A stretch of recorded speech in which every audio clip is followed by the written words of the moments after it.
আসসালামু আলাইকুম রহমতুল্লাহি ওবারাকাতু। আশা করি আপনারা সকলেই অনেক ভালো আছেন। চাঁদের জোছনা চারিদিকে ছড়িয়ে পড়েছে, চারপাশ নিস্তব্ধ, যেন প্রাকৃতিও ঘুমিয়ে গেছে। কিন্তু হঠাৎই এক কুটিরের দরজা ধীরে ধীরে খুলে গেল, যেখানে একজন আল্লাহর নেককার বান্দা ছিলেন। তার নাম ছিল শায়েখ হামিদ রহমতুল্লাহি আলাই। তিনি সারা জীবন ইবাদতে কাটিয়েছেন এবং অন্যদেরকেও উপদেশ দিয়েছেন, আর তিনি কখনো অন্যায়ের সঙ্গে আপোষ করেননি।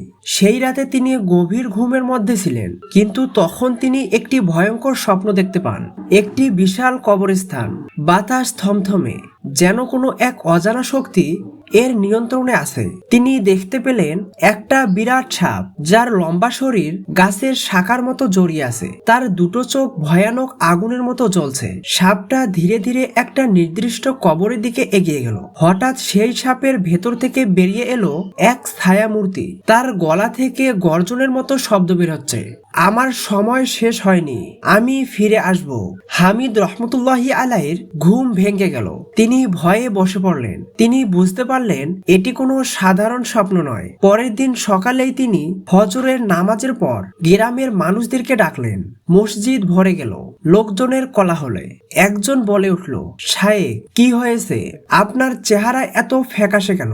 আপনি কি কোনো খারাপ কিছু দেখেছেন? হামিদ রহমতুল্লাহি আলাই ধীর কণ্ঠে বললেন, আমি একটি অদ্ভুত স্বপ্ন দেখেছি। এক বিরাট সাপ এক অজানা কবরে প্রবেশ করেছে, আর তার সঙ্গে ছিল এক ছায়ামূর্তি। আর তোমরা শুনো, এটা কোনো সাধারণ ব্যাপার নয়। লোকজন অবাক হয়, একে অপরের দিকে তাকিয়ে দেখলো।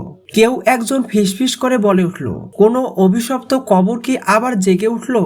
এটা কি কোনো জিনের কাজ?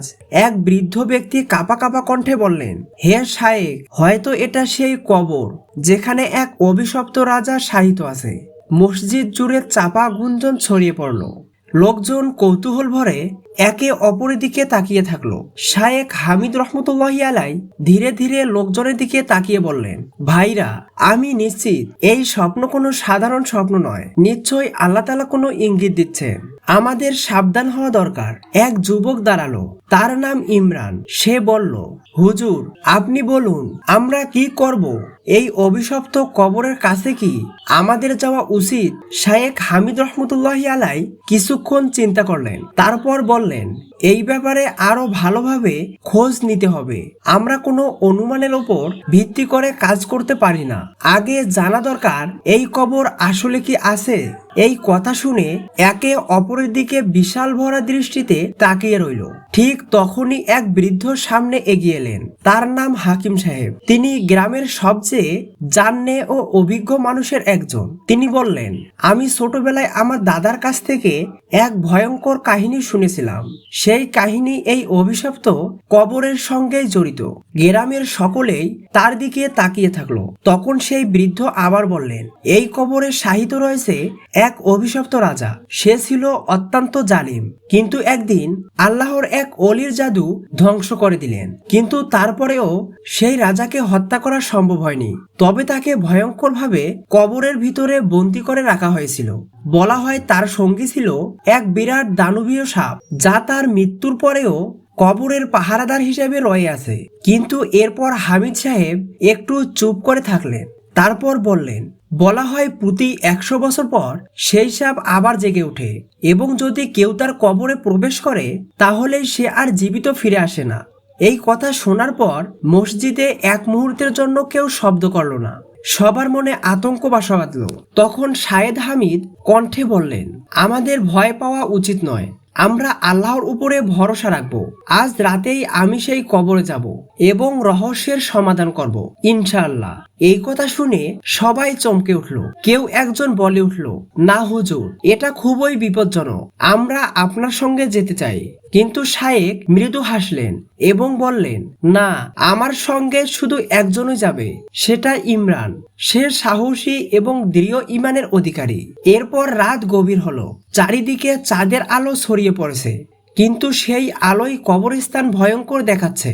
শায়েখ হামিদ ও ইমরান ধীরে ধীরে এগিয়ে চলল কবরস্থানে। ঢুকতেই এক অদ্ভুত অনুভূতি হলো, যেন বাতাস থমকে গেছে। চারপাশে গাছের পাতাগুলো নড়ছে না। হঠাৎ একটা গর্জনের মতো শব্দ ভেসে আসলো।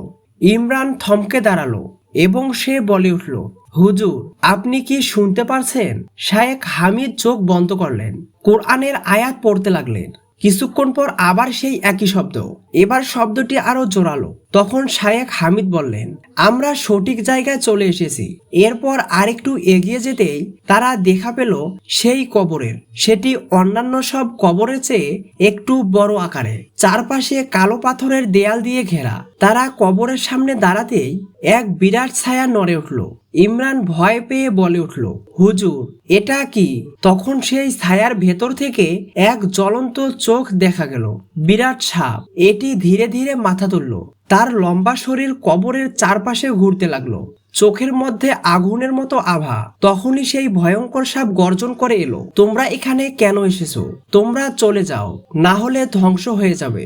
শায়েখ হামিদ নড়লেন না, তিনি বললেন, আমরা আল্লাহর ইবাদতকারী, আমাদের ভয় দেখিয়ে কোনো লাভ নেই। আমরা জানতে চাই তুমি কে। সাপটি কিছু সময় নীরব থাকার পর বলল, আমি সেই রাজার রক্ষক। আমি শপথ নিয়েছি, কেউ যদি এই কবরে এসে তাকে আমি ধ্বংস করব। এই কথা শুনে ইমরান হতভম্ব হয়ে গেল। সে বলে উঠল, হুজুর, এখন কি হবে? শায়েখ হামিদ চোখ বন্ধ করে দোয়া পড়তে লাগলেন। তারপর ধীরে ধীরে বললেন, আমরা সত্যের অনুসন্ধান করতে এসেছি, আল্লাহর রহমতে আমরা ফিরে যাবই। তবে তার আগে আমরা জানতে চাই এই কবরে কি আছে। সাপটি কিছুক্ষণ স্থির হয়ে থাকলো, এরপর তার বিশাল শরীর দিয়ে কবরের একপাশে দাঁড়িয়ে গেল। হঠাৎ করে এই কবরের মাটি আরো বেশি কাঁপতে লাগলো, যেন ভেতর থেকে কিছু একটা বেরিয়ে আসবে। ইমরান আতঙ্কিত হয়ে বলল, হুজুর, আমরা কি বিপদের মুখে পড়েছি? শায়েখ হামিদ শান্ত কণ্ঠে বললেন, ভয় পেও না ইমরান, আমরা আল্লাহর সাহায্য চাইব। এরপর তিনি কোরআনের কিছু আয়াত তেলাওয়াত করতে লাগলেন। আয়াত তেলাওয়াত করতে সাপটি কেঁপে উঠল, তার বিশাল শরীর কয়েকবার মোচড় দিয়ে মাটিতে আছড়ে পড়ল। ঠিক তখনই কবরের পাথরের দেয়ালে বিশাল ফাটল দেখা দিল। ধীরে ধীরে এক রহস্যময় দরজা প্রকাশ পেল। সেই দরজা থেকে কালো ধোঁয়ার মতো কিছু বের হতে লাগলো, আর সাপটি যন্ত্রণায় চিৎকার করে উঠল, না, এই দরজা খোলা যাবে না, এটা খোলা মানেই ধ্বংস নেমে আসবে। ইমরানের গা শিউরে উঠল, সে কাঁপা কাঁপা কণ্ঠে বলল, হুজুর, এই ভয়ঙ্কর কণ্ঠ কার? শায়েখ হামিদ গভীর চিন্তায় মগ্ন ছিলেন। তিনি দরজার সামনে এসে কোরআনের আরো কিছু আয়াত তেলাওয়াত করলেন। আয়াত পড়তেই দরজার কাঁপুনি থেমে গেল, কিন্তু তখনই হঠাৎ এক প্রচন্ড বাতাস উঠে এলো, যেন কালো ঝড় বয়ে যাচ্ছে।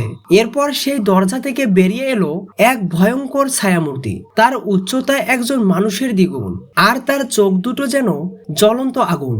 কবরস্থানের বাতাস ভারী হয়ে গেল। সেই ছায়ামূর্তি তার বিশাল হাত প্রসারিত করলো আর বিকট হাসি দিয়ে বলল, অবশেষে আমি মুক্তি পেলাম। 100 বছর ধরে আমি বন্দী ছিলাম, এবার আমি প্রতিশোধ নিব। সাপটি তখনই আতঙ্কে পেছনে সরে গেল। ইমরান থরথর করে কাঁপছিল। সে শায়েখ হামিদের হাত শক্ত করে ধরে বলল, হুজুর, একই বিপদ। শায়েখ হামিদ স্থির কণ্ঠে বললেন, তুমি কে? আল্লাহর কসম, সত্য বলে দাও। ভয়ঙ্কর ছায়াটি হেসে বলল, আমি সেই জালিম বাদশাহর অনুগত জিন, যার নাম ছিল আজেরা। সে আমাকে বন্দী করেছিল, কিন্তু একদিন নিজেই তার কবরের সঙ্গে আমাকে বেঁধে নিল। আমি আজ এত বছর পর মুক্ত হলাম। হঠাৎ সাপটি শায়েখ হামিদের সামনে এসে মাথা নিচু করে ফেলল, যেন কিছু বলতে চাচ্ছে। শায়েখ হামিদ তার দিকে তাকিয়ে বললেন, তুমি এতক্ষণ আমাদের বাধা দিচ্ছিলে, এখন আমাদের সাহায্য করতে এসেছো কেন? সাপটি ফিসফিস করে বলল, আমি এই জিনের পাহারাদার ছিলাম, যেন সে মুক্ত হতে না পারে, কিন্তু এখন সে মুক্ত হয়ে গেছে। আমাদের এক হতে হবে, না হলে এই জিন পুরো গ্রামকে ধ্বংস করে দেবে। ইমরান বিস্মিত হয়ে বলল, তাহলে তুমি কি আমাদের বন্ধু? সাপটি মাথা নাড়ালো। এদিকে সেই ভয়ঙ্কর জিন আজেরা আকাশের দিকে হাত তুলে তীব্র আওয়াজে বলল, এখন এই গ্রামে আগুন বর্ষণ হবে, কেউ আমাকে থামাতে পারবে না। ঠিক তখন ওই শায়েখ হামিদ কোরআনের একটি আয়াত পড়তে লাগলো, নিশ্চিত শয়তানের ষড়যন্ত্র দুর্বল। তারপর তিনি হাত তুলে আকাশের দিকে তাকিয়ে বললেন, হে আল্লাহ, তুমি এই জিনের শয়তানি ধ্বংস করে দাও। এই দোয়া শেষ হতে না হতেই একটা উজ্জ্বল নূরের জলকানে দেখা গেল।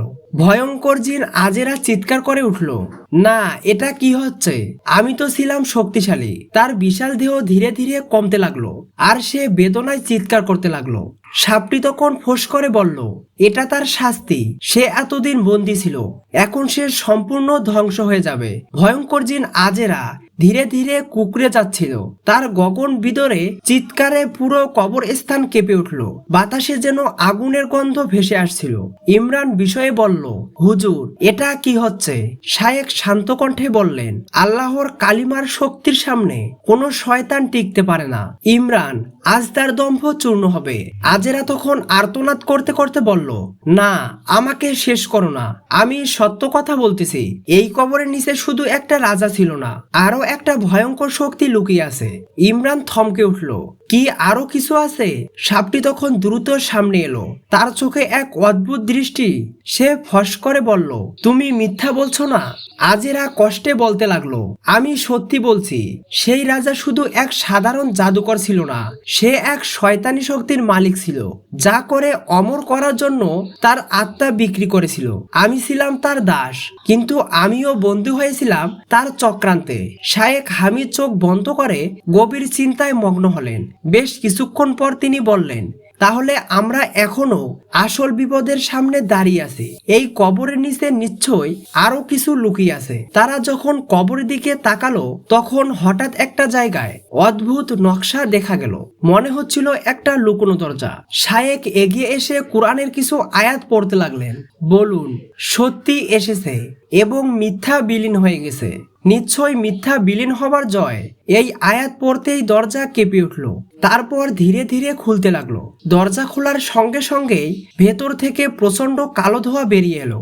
তারপর একটি বিকৃত কণ্ঠ ভেসে এলো, তোমরা এত বছর পর আমার ঘুম ভাঙালে, এবার আমি আবার ফিরে আসব। একটি কালো অবয়ব আস্তে আস্তে তৈরি হচ্ছিল। তার চোখ দুটো ছিল রক্তের মতো লাল। তার প্রাসাদ ছিল পুরনো রাজকীয় সাজার মতো, কিন্তু সেগুলো ফুলে গিয়েছে। শায়েক এবার শক্ত হয়ে দাঁড়ালেন। তিনি আকাশের দিকে তাকিয়ে দুহাত তুললেন, হে আল্লাহ, তুমি এই শয়তানি শক্তিকে ধ্বংস করে দাও। তারপর তিনি সেই কবরের মাটিতে হাত রেখে বললেন, তুমি যদি সত্যি অন্যায় আর জুলুমের শক্তি হও, তবে আল্লাহর কসম তুমি ধ্বংস হবে। এরপর আকাশে বিদয়ত চমকালো। অভিশপ্ত রাজার আত্মা বিকট চিৎকার করে উঠল। পুরো কবরস্থান কেঁপে উঠল। আকাশে কালো মেঘ জমাট বাঁধছে।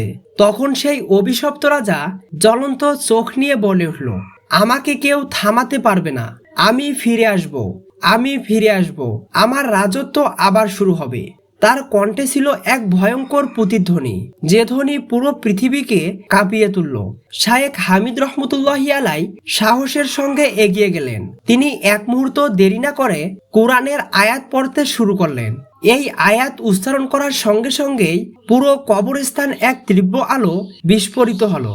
অভিশপ্ত রাজার আত্মা চিৎকার করে উঠল, না, এটা সম্ভব না। আমার এত বছরের শক্তি এত সহজেই ধ্বংস হয়ে যেতে পারে না। কিন্তু তার দেহ তীব্র আগুনের স্রোতে মিশে গেল। সে ছাই হয়ে গেল মুহূর্তের মধ্যেই। সেই সঙ্গে কবরের নিচে লুকানো দরজা আপনে আপনে ভাবে বন্ধ হয়ে গেল। চারপাশের অশুভ শক্তিগুলো বিলীন হয়ে গেল।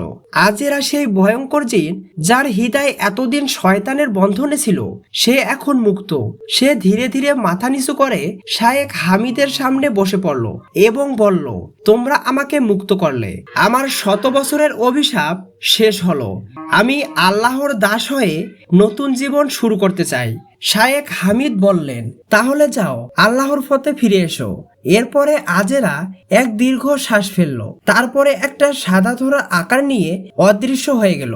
এরপর থেকে সেই কবরস্থানে আর কখনো কোনো ভয়ানক কিছু আবির্ভাব হয়নি। তো প্রিয় দর্শক, এই ছিল আজকের ভিডিওটি যদি ভালো লেগে থাকে তাহলে অবশ্যই চ্যানেলটি সাবস্ক্রাইব করে পাশে থাকা বেল আইকন বাটনটি ক্লিক করে দিবেন।